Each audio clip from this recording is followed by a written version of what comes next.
Hello बच्चों, मैं Dawood sir. आज साइकोलॉजी का लेसन 7 है। जो ऑब्जेक्टिव प्रश्न इसमें 24 है, मतलब 24 ऑब्जेक्टिव प्रश्न है, जो बहुत ही इंपॉर्टेंट है। आप लोगों से रिक्वेस्ट है इसको कॉपी में नोट कीजिए ताकि आपको याद करने में आसानी हो। ये पूरा एनसीईआरटी का ऑब्जेक्टिव है, एक भी एक्स्ट्रा नहीं है और ना ही कोई छूटा हुआ है। सारा का सारा वीवीआई प्रश्न है। चलिए प्रश्न नंबर 1 या लेसन पे पहले चलते हैं। लेसन का नाम है सामाजिक प्रभाव एवं समूह का प्रक्रम। मतलब सामाजिक प्रभाव, समाज में बुराई और अच्छाई दोनों है, इसका क्या प्रभाव पड़ता है, इसके समूह का क्या प्रक्रम पड़ता है, ग्रुप कैसे चलता है, मतलब समाज कैसे चलता है, समाज में रहने वाले लोग अपने जीवन को कैसे बिताते हैं, या उन्हीं के प्रतिपक्ष में किस तरीके का प्रश्न बनता है। आइए उस प्रश्न की तरफ चलते हैं कि वह प्रश्न क्या कह रहा है। लेसन 7 का प्रश्न नंबर 1 ये हमारे सामने है।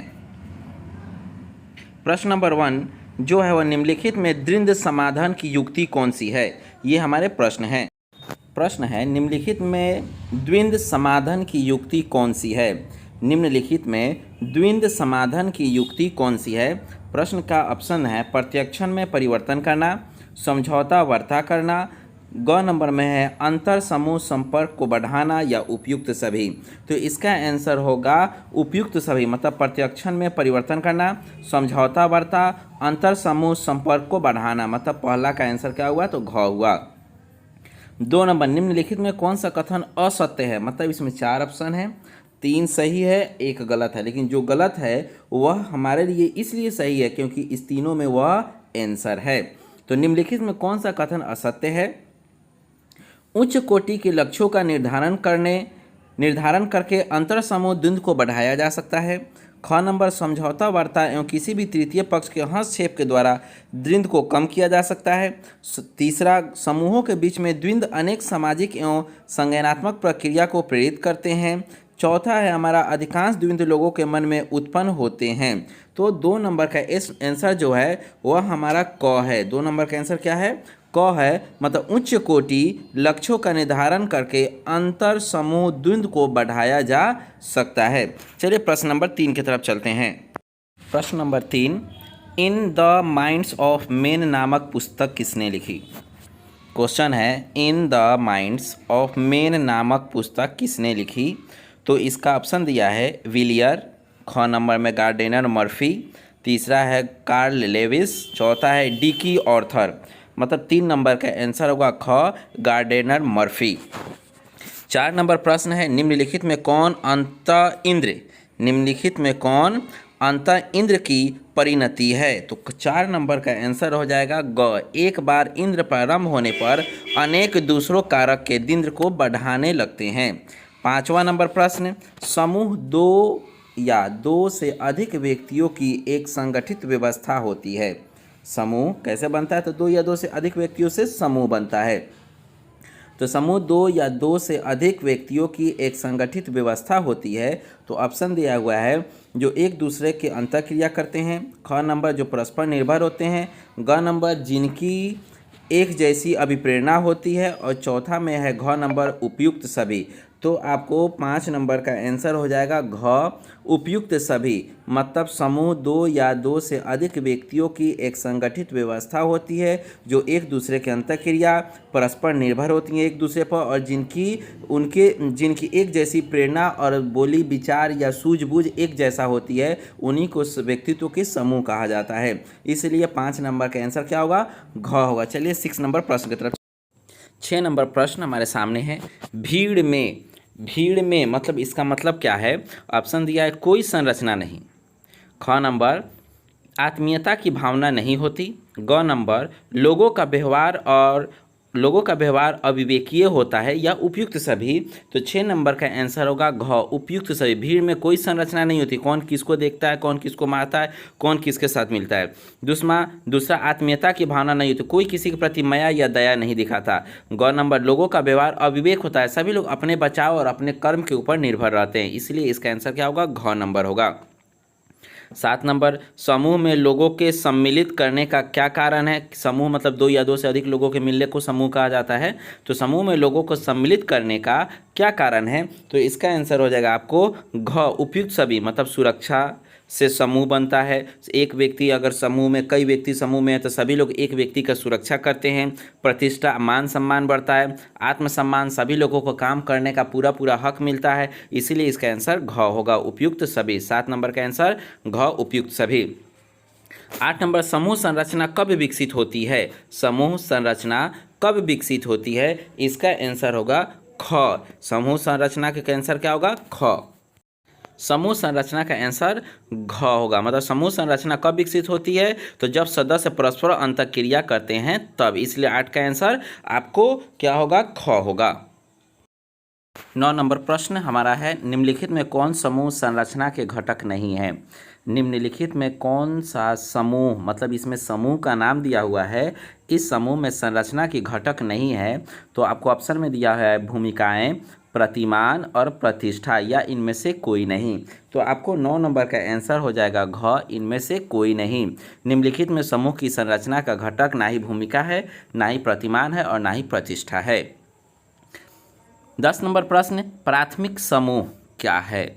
ऑप्शन है, प्राथमिक समूह में व्यक्ति अपनी पसंद से जुड़ता है, या प्राथमिक समूह में पूर्व विदामन का निर्माण होते हैं, या प्राथमिक समूह में मुखोमन अंतःक्रिया नहीं होती है, या प्राथमिक समूह में सदस्यों में किसी भी प्रकार के शारीरिक समस्या नहीं होती है। तो 10 नंबर का आंसर हो जाएगा आपको ख, प्राथमिक समूह में पूर्व विदामन का निर्माण होते हैं। 11 नंबर, जाति। जाति प्राथमिक समूह का उदाहरण है या जाति द्वितीय समूह का उदाहरण है? तो 11 का क होगा। जाति जो है यह प्राथमिक समूह का उदाहरण है, क्योंकि जाति धर्म को कहा जाता है। भारत में अनेक जाति धर्म के लोग रहते हैं, तो यह भारत की प्राथमिकता है कि सभी लोगों को सुरक्षित रखना। इसलिए जाति जो है प्राथमिक समूह का एक उदाहरण का रूप है। चलिए हम चलते हैं 12 नंबर प्रश्न पे। अंतः समूह। अंतः समूह क्या है? इसमें 4 ऑप्शन दिए गए हैं। दूसरे समूह को इंगित करता है। ख नंबर के सदस्य के लिए शब्द का इस्तेमाल होता है। ग नंबर के सदस्य के लिए हम लोग शब्द का इस्तेमाल होता है।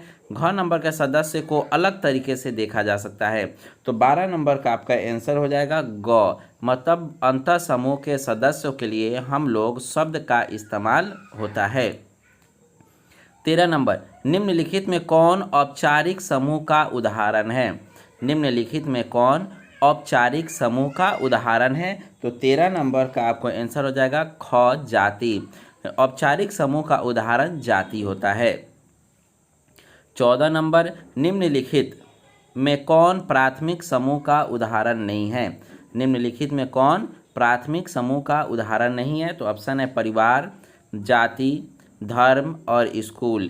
यह सारा जो है इसमें कह रहा है प्राथमिक समूह का उदाहरण नहीं है। तो इसका 14 का आपको आंसर हो जाएगा घ, स्कूल। यह एक प्राथमिक समूह का उदाहरण नहीं है। चलिए नेक्स्ट प्रश्न की तरफ चलते हैं।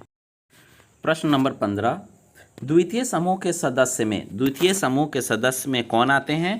तो द्वितीय समूह के सदस्य में आपको प्रश्न में जो ऑप्शन है वो दिए गए हैं। संबंध कम निर्वैयक्तिक होते हैं, संबंध अप्रत्यक्ष होते हैं, संबंध प्रत्यक्ष होते हैं, संबंध अधिक आकृति वाले होते हैं। तो द्वितीय समूह के सदस्य में आपको संबंध अप्रत्यक्ष होते हैं, मतलब द्वितीय समूह के सदस्य का आंसर होगा ख। 15 का आंसर क्या होगा? ख, संबंध अप्रत्यक्ष होते हैं।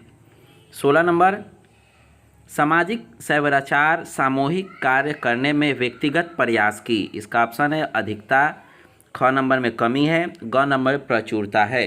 तो इसका आंसर होगा ख, कमी है। सामाजिक सेवाचार सामूहिक कार्य करने में व्यक्तिगत प्रयास में कमी आती है। तो 16 का आंसर क्या होगा? ख होगा। चलिए 17 नंबर प्रश्न की तरफ। नंबर प्रश्न है, सामाजिक सेवाचार सामूहिक कार्य का एक उदाहरण है। सामाजिक सेवाचार समूह कार्य का एक उदाहरण है।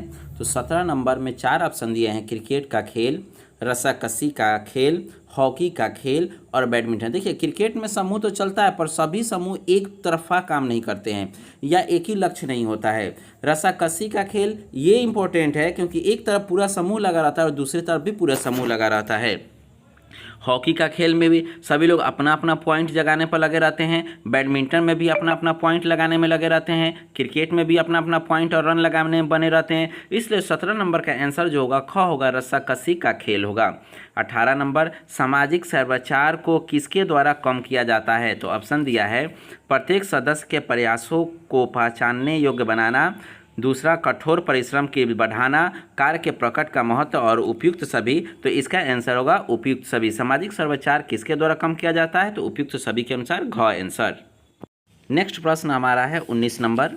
19 नंबर प्रश्न कह रहा है कि समूह में अंतःक्रिया और विचार विमर्श के परिणाम स्वरूप समूह की प्रारंभिक स्थिति की प्रबलता को क्या कहा जाता है?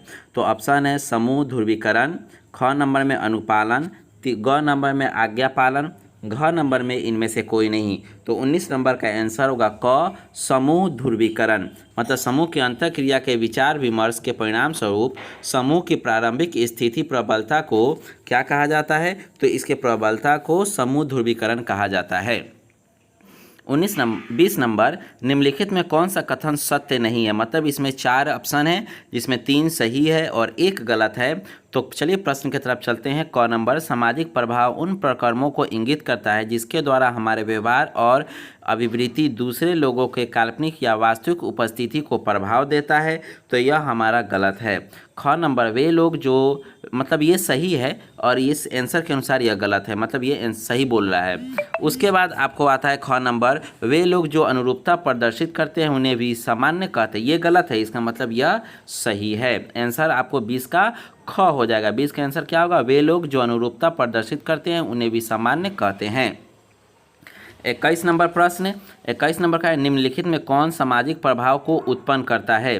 निम्नलिखित में कौन सामाजिक प्रभाव को उत्पन्न करता है? तो 21 का आंसर हो जाएगा घ उपयुक्त सभी, मित्र, रेडियो और टेलीविजन। मित्र, रेडियो और टेलीविजन। 21 का घ आंसर होगा।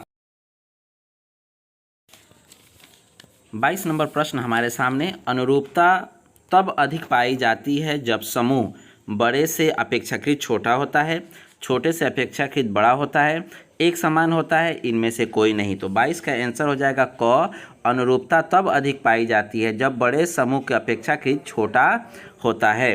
23 नंबर प्रश्न, किसी विक्रेता हमारे घर पर आने पर जिस प्रकार हम व्यवहार प्रदर्शित किया जाता है वह एक उदाहरण है। ऑप्शन दिया है आज्ञा का पालन, ख नंबर में सामाजिक प्रभाव को, ग नंबर में अनुपालन का, घ नंबर अनुरूपता को। मतलब 23 नंबर का आंसर क्या होगा? तो 23 नंबर का आंसर ग होगा, अनुपालन का। किसी भी विक्रेता हमारे घर पर आने पर जिस प्रकार व्यवहार प्रदर्शित किया जाता है वह एक प्रकार के कौन सा उदाहरण होते हैं? तो वह उदाहरण आज्ञा का पालन करना। 24 नंबर है क्वेश्चन हमारा, निम्नलिखित में किसमें प्रोत्साहक परस्पर निर्भरता पाई जाती है? तो इस पे ऑप्शन दिए गए हैं। क नंबर में सहयोगी पारितोषिक संरचना, ख नंबर में प्रतिस्पर्धात्मक प्रातिशिक संरचना, ग नंबर में अंतर व्यक्तित्व संप्रेषण, और इनमें से कोई नहीं, घ नंबर। तो इस 24 नंबर का आंसर हो जाएगा आपको क, सहयोगी पारितोषिक संरचना हो जाएगा। 24 नंबर का आंसर क्या होगा? क आंसर होगा। चलिए, आपको ये सारे प्रश्न इंपॉर्टेंट है, आप इसे ज़रूर कॉपी में नोट कर लीजिए ताकि आपको जब हम गेस करेंगे तो ताकि आपको आसानी से वो क्वेश्चन याद हो जाएगा। बेस्ट ऑफ लक बच्चों, धन्यवाद वीडियो देखने के लिए।